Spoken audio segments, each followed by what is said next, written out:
이종수 책임님. 네. 그리고 뭐 전주 전체에서는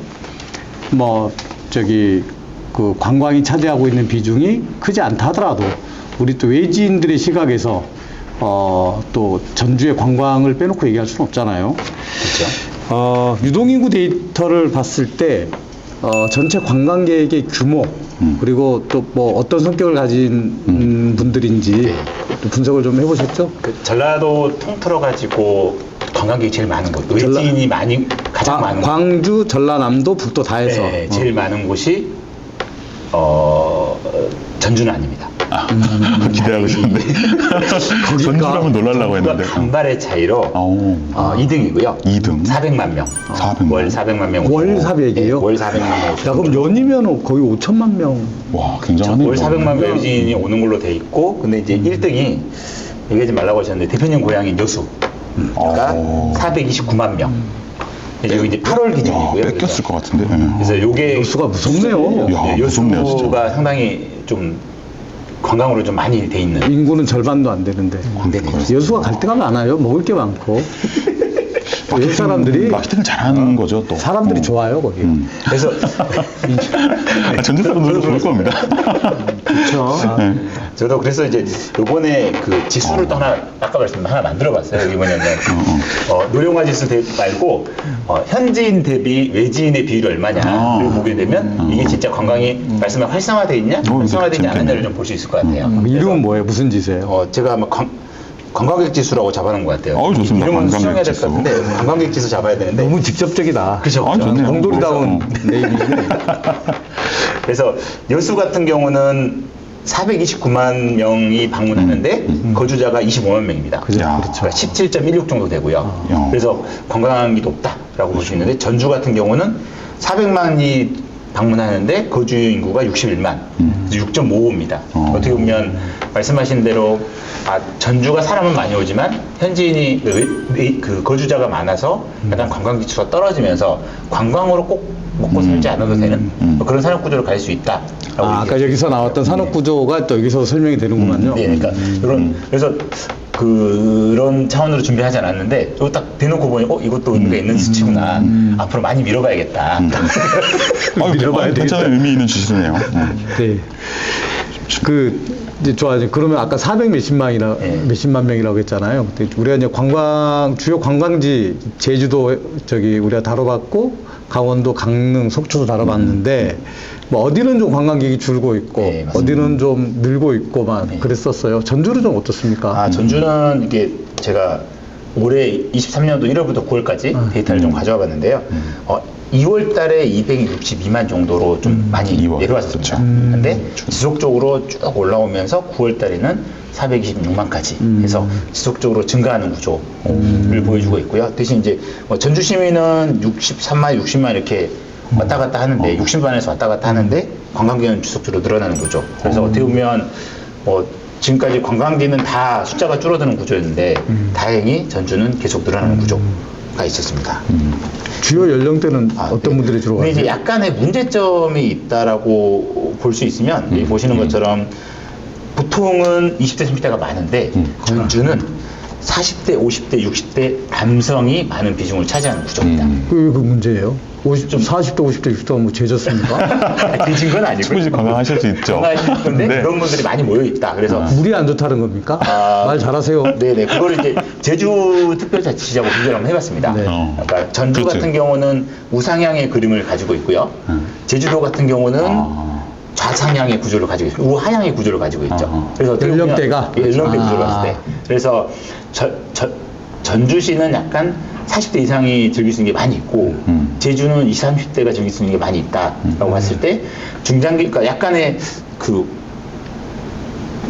어떤 관광지에 대한 변화 그러니까 40, 50대를 대상으로 하는 게 있는 게 좋긴 합니다. 근데 제가 많이 추천드리자면 20대 상품들도 조금 만들어내면 그렇죠. 골고루 가는 게 좋죠. 골고루 가는 게 강화시키면 좋죠. 더 좋은 어차피 그렇죠. 모아놓은 사람도 있으니 20대를 좀 집중 타겟해서 좀 상품을 만들어내면 더 좋은 관광이 되지 않을까. 교수님, 40, 60대가 많이 가면은 이 사람들이 구매력이 더 높지 않습니까? 이 30대보다? 제가 관광산업을 다루는 사람이라면 20, 30대를, 이거 폄하하자는 건 아닌데, 20, 30대 뭐 서너 명 오는 것보다 40, 50대가 한 명 오서 쓰는 돈이 더 많지 않을까 싶은데. 그러니까 이제 우리가 속초하고 강릉 할 때 그 얘기가 잠깐 나왔었을 거예요. 네, 기억나요. 이제 강릉 쪽으로는 젊은 친구들이 많이 가고 속초는 중장년층이 네. 많이 가서 속초가 유리하다. 네. 그 얘기를 했었죠. 근데 지금 여기는 또 반대의 경우예요.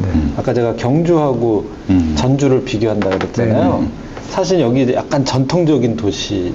그렇죠. 둘다 그렇죠. 네, 둘 다 네. 아주 오래된 고적지가 많고 네. 그런 관광지가 많은. 하지만 경주로는 20, 30대가 주 관광객이에요. 근데 지금 전주는 40, 60대. 이건 또 반대의 경우가 된 거죠.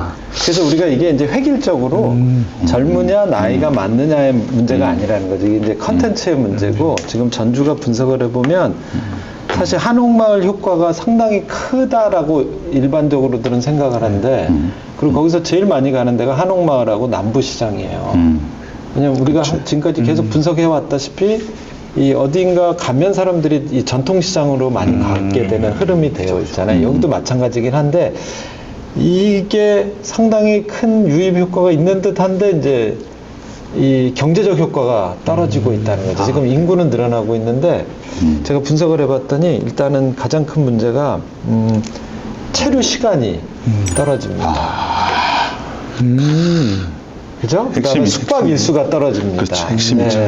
이게 이제 그 인구 통계적 특성과 그 관광적 특성과 그러다 보니까 전주시에서 지금 문제가 뭐냐면 여기 자꾸 문제라 그러면 안 되는데 그죠? 이런 고민. 아마 고민이 고민을 하셔야 될 것 같아요. 지금 우리가 그동안 관광지 상권 어차피 왜냐면 전주도 다른 산업은 지금 열심히 잘 하고 있다라고 가정을 하고 동일한 조건이라고 했을 때 우리가 가장 이 부가가치를 높일 수 있는 게 관광이거든요. 네. 그리고 그런 여건을 갖고 있고 그동안 많이 투자를 했는데 여기를 분석해 보면 음식업 비중이 34%밖에 안 나와요. 전주시 전체가. 의외네요. 그쵸. 전에 광주도 그렇고, 맛의 고장들이. 음식점 네, 지금 아까 뭐 맛의 고장, 뭐 음식 얘기 많이 미향 뭐 이런 데잖아요. 그런 얘기도 되게 많이 예향, 했잖아요. 네, 여기 가서 외식 비중이 엄청나게 떨어진다는 거예요. 왜냐하면 지금 우리나라 평균 수준밖에 안 된다는 거거든요. 지금 왜냐하면 경주는 제가 분석해봤더니 40%예요. 제가 아까 경주는 20, 30대가 많이 가고, 전주는 40, 50, 60대가 많이 가신다 그래서 제가, 야, 이건 이유가 하나 있다. 이건 그게 먹거리다. 뭐, 아무래도 전주에 먹을 게 많으니까 중년 세대가 많이 가고, 뭐, 즐길 게 많으니까 20, 30대가 경주에 많이 가는 거 아닐까라고 제가 생각을 하고 있었는데, 교수님 말씀 들어보니까 또 그것도 아닌 것 같아요. 그런 거 아니에요? 경주는 2박 3일로 가는데 전주는 거쳐서 광주 여수로 가는 이런 그럴 수도 거쳐가는 있고. 하루 정도 거쳐가는 약간 체류할 만큼의 충분한 맞아요. 컨텐츠는 부족하다. 맞아요. 두 번째, 확실한 것 같습니다. 왜냐하면 이 중장년층들도 오래 가 있으려면 가족이 가야 되잖아요. 지금 아마 이게 분석을 우리가 정확히 더 해보면 거의 단체 관광, 그러니까 짧게 거쳐가는 게 되게 많을 거고요. 그게 또 왜 그런 현상이 생기냐? 아까 말씀하신 것처럼 음식이 너무 올드하다. 그래서 약간 뉴트로하게. 그렇죠. 방금 그 그러니까 말씀을 전통이라는 게 네. 옛날 걸 그대로 지키는 게 전통이 아니라고 제가 항상 말씀드리잖아요. 네. 최신을 담은 전통. 이게 좀 필요한데 이게 좀 약간 지금 그게 밸런스가 안 맞는 게 아닐까. 비빔밥, 국밥. 이걸로 그렇죠. 한 저희가 개가 생각하는 게 한정식, 비빔밥, 콩나물국밥, 그리고 술집도 이제 가맥집 같은 거가 이제 전주에서 유명한 것들인데, 막걸리. 그렇죠. 그게 대부분 막걸리. 40, 50대 남성들이 좋아하는 거지, 20, 30대가 먹을 만한 메뉴 같은 게 개발이 좀 덜 되고 있다. 실제 이건 맞는 것 이제 같아요. 외지인들이 방문하는 데를 보면 여기 제가 잠깐 지도를 가져왔는데요. 친구들 자연스럽습니다. 그죠. 전주 IC, 동전주 IC, 전주역 이쪽에 외지인들이 많이 발견이 돼요. 그러니까 지나가는 길에 사람들이 좀 발견이 많이 됩니다. 그러니까 방문자가 많긴 방문하는 한데 사람보다. 그쪽 안에서 그 근처, 그러니까 동전지역, 동전주 IC 근처나 전주역 근처, 그다음에 뭐 전주 IC 월드컵 경기장 근처에 외지인이 나타나고 현지인들 같은 경우는 아까 전북대나 도청 있는 근처 딱 중심에 있는 지역에 현지인이 나타나는. 그래서 어떻게 보면 외지인들이 그 중심 지역에 많이 나타나야 되는데 그것보다는 약간 교통편 있는데 좀 나타나다 보니까 방문자는 많은데 반해서 지나가는. 지나가는 들렸다 가는 거기 전주를 목표로 하지 않고 지나가는 그런 게 좀 많지 않냐라는 얘기가 저희 좀 이상했거든요. 왜 이게 옆으로 흩어져 있고 그럴 수 있을 것 너무 같아요. 성향이 다르더라. 그래서 여수 가는 길에 들르는 거예요. 그런 것 같습니다. 아, 정심에 그냥 국밥 한 그릇, 콩나물국밥 한 그릇 하고 저녁에 여수 가서 맛있는 거 먹으려고. 약간 그래서 지도를 보면서 이해를 못했는데 교수님 얘기하시고 보니 이게 그럼 그 얘기는 말이 되겠다, 설명이 되겠다고 요즘 얘기하시면 이제 이해가 가더라고요. 이게. 그러니까 이 관광을 활성화시키려면 전주 공무원들이 전주를 활성화시키려면 자 이제 그 방문자는 무시할 수 없을 만큼 많은데 이들이 여기에서 거주 이렇게 머무는 시간을 늘리는 고민을 해야 되겠다. 그러려면 콘텐츠가 있어야 된다. 콘텐츠가 있어야 왜냐면 그런 되겠다. 기존에 갖고 있는 자원은 여기도 하드웨어적으로 너무 좋습니다. 교통도 아주 좋죠. 그렇죠. 전주가. 그러니까 그거를 조금만 잘 풀어내시면 네. 어떻게 외국인들도 전주에 많이 옵니까? 아, 네. 외국인들 정보를 저희가 또 열심히 뽑아봤는데요. 우선은 외국인이 두 가지 종류가 있습니다. 비자를 가지고 체류하면서 외국인 등록증으로 휴대폰을 가입한 저희는 장기 체류 외국인이라고 오래 계시는 분들. 오래 예. 계시는 약간 3개월 이상. 노동 포함해서 사과업 노동들에서 3개월 이상 체류하시면 장기 체류라고 하고요. 노동자. 이제 로밍으로 들어오신 분들. 잠깐. 뭐 유심사례 말 그대로 정말 관광객이네. 진짜 관광객 단기 체류라고 부릅니다. 그래서 업무나 네, 로밍으로 들어오신 분들. 그러니까 요금은 자기 나라에서 내고 휴대폰만 여기 이용하시는 두 가지 구분으로 저희가 하고 있는데요. 뭐 표에 보시면 1월 달부터 9월 달까지 뭐 변화인데요. 뭐 다행히 증가를 합니다. 근데 기본적으로 양은 많지는 않습니다. 외국인들이 뭐 많이 오시긴 하는데 양은 많지 않지만 장기 체류 외국인이 1, 2월 달에는 아주 적었습니다. 뭐 5천 명 이하 정도 됐는데 9월 달에 38,000명까지 많은 분들이 오셨고요. 여기에는 중국 사람들, 중국인들하고 미국인들, 중국인들이 가장 많이 차지하는, 그러니까 국내에 있는 중국 분들이 전주를 많이 방문하셨고요. 그리고 이제 단기 체류, 로밍으로 오신 분들은 뭐 연초에 10,000명이었는데 9월달에 한 20,000명 정도 수준. 그러니까 뭐 많이 지속적으로 증가는 했지만 그렇게 많이 오르지 않는 뭐 그런 부분이고, 그 단기 체류는 미국, 중국, 베트남, 일본 순으로 사람들이 많이 방문하는 걸 보여줬습니다. 그래서 저희가 장기 체류를 왜 보고 있냐면 현지에는 외국인들이거든요. 네. 그러니까 이분들이 많이 방문한다는 얘기는 그 다음에 단기 체류가 많이 온다는 얘기입니다. 왜냐면 내가 현지에 살면서 여기를 가봤는데 전주 이런 게 좋은 것 같아. 막 이제 자기 친구들한테 안내를 하죠. 그럼 그분들이 한국 가면 난 여기 가봐야지 하면서 단기 체류가 증가하는 선행지수로 쓰고 있거든요. 그래서 이제 장기 체류 내용을 보고 있는 겁니다. 그래서 그런 부분에서 그냥 요 부분만 봤을 때는 지속적으로 전주에 단기 체류나 장기 체류의 사람들이 늘어날 가능성이 있는 뭐 그런 수치로 좀 보여주고 있습니다. 이걸 꼭 물어봐 달라고 그래서 그냥 질문을 일상으로 주십니다. 물어봤는데 고민 많이 하는데요. 요즘. 그리고 예전에 제주도 갈 때 1,000만 명 중에서 60만 명이 외국인이었던 걸로 기억을 하는데 여기는 400만 중에서 2만 3만밖에 안 오니까 내지인데 외지인의 비율이, 외국인의 비율이 제주도보다 훨씬 낮다는 걸로 보여져요. 그렇죠. 그러니까 조금 외국인한테 매력이 있는 도시가 되기에는 한옥마을이 있음에도 불구하고 좀 떨어지지 않나 이런 생각이 좀 듭니다. 그러니까 아마 그 외국에서 한국으로 여행 오시는 분들 중에 제주를 최종 목적지로 해서 오시는 분들이 꽤 있을 거예요. 근데 전주는 그러기에는 좀 약간 약하다. 연계가 돼, 주변하고 그렇죠. 연계해서 같이 다니는 데지. 그럴 수 있겠네요. 자, 이렇게 데이터를 가지고 오늘 전주 얘기를 쭉 해봤고요. 우리 마무리 지어야 되니까 우리 마무리는 항상 우리가 또 그냥 넘어가지 않지 않습니까? 내가 전주 시장에게 내가 컨설팅을 한다면 전주의 부흥이라는 표현이 맞는지 모르겠습니다. 잘 되다가 잘 안 되는 데가 다시 잘 되게 하는 게 부흥인데 장기적 발전 비전을 수립하기 위해서는 어떻게 해야 될지 우리 이종수 책임부터 말씀해 주시죠. 지난주부터 제가 지난 회차부터 약간 인구 이동, 이사 뭐 이런 거에 좀 관심이 있는데요. 그러니까 전라북 전라북도 중심으로 뭐 농촌에 있는 사람들도 오고 뭐 사람이 많이 빠져감에도 불구하고 전주로 사람들이 모여들었습니다. 그러면서 이제 실제 인구 감소가 노령화나 일자리 부족, 그러니까 일자리가 청년들이 나가면서 뭐 이러면서 인구 감소라고 돼 있지만 실제 이런 도시들은 약간 집값이 올라가는 거에 이슈가 있습니다. 그래서 아까 말씀드린 완주군이 빠져나가죠. 바로 붙어 있는데 그렇죠. 맞아요. 여기 인구가 감소하지 않았습니다. 그 이유는 전주시가 발전함에 따라 부동산 값이 올라가니 이 사람들이 옆으로 빠져나가는 거죠. 아까 혁신동에 혁신지구가 지어지더라도 그 옆으로 빠져나갑니다. 그러다 보니 인구가 정체되는 현상, 이런 현상들이 있다 보니까 약간 어떻게 보면 높은 집값을 해결하고 뭐 주거 안정을 할 수 있는 뭐 정책들이 만들어지면 아마 인구는 그래도 계속해서 증가할 수 있는 여지가 보이는 도시라서 약간 그런 사는 거에 대한 삶의 질을 좀 올려줬으면 좋지 않을까 제안해봅니다. 알겠습니다. 자, 주 실장님. 예, 저는 이렇게 한번 생각을 해보고 있는데요. 예전에 한옥마을이 처음 만들어질 때는 전주시가 관광산업에 굉장히 힘을 줬다고 생각해요.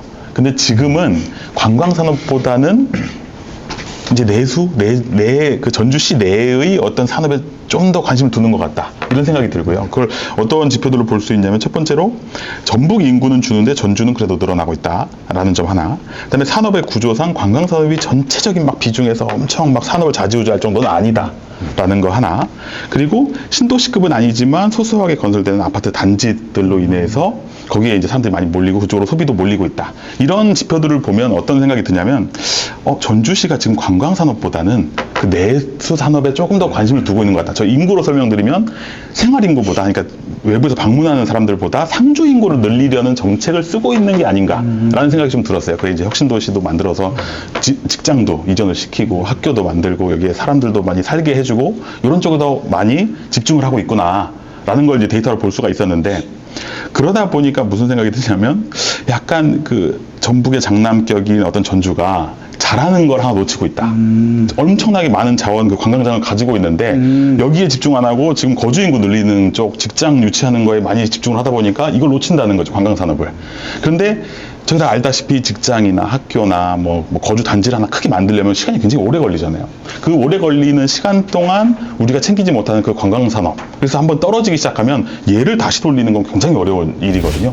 그래서 거주 인구를 늘리려는 또는 직장을 늘려서 뭐 산업을 유치하려는 계획도 물론 좋지만 균형적으로 관광산업, 이 좋은 자원을 가지고 살리지 못하는 이쪽도 좀 균형적으로 같이 가져가면 좋겠다라는 생각을 마지막으로 해봤습니다. 예. 교수님, 마지막 정리 부탁드립니다. 예. 이제 이게 되게 지금 너무 중요한 거 찝은 거거든요. 사실은 우리가 전북을 먼저 보고 전주를 보는 이유가 있어요. 근데 전주가 나 홀로 나 잘 먹고 잘 살래. 이건 사실 의외로 쉬울 수 있는 전략입니다. 지금 저기. 왜냐면 그 주변 인구를 여기로 데리고 오는 거 아주 쉬운 거거든요. 신도시만 만들면 다 오니까. 자, 그런데 그러면 뭐냐? 여기서 이제 내 땅 안에서 땅 따먹기 하는 걸로 끝나는 거잖아요. 이걸 크게 보면 전북에서의 앵커, 제가 앵커라는 용어 네. 많이 썼었잖아요. 전주시가 앵커, 아까 이제 큰형 뭐 이게 이제 우리가 전문 용어로 앵커잖아요. 이 앵커가 잘 되면 이 전북이 다 살 수가 있습니다. 근데 잘못하면 앵커가 이 동생들 거 다 뺏어 먹고 끝나는 수가 생기는 거예요.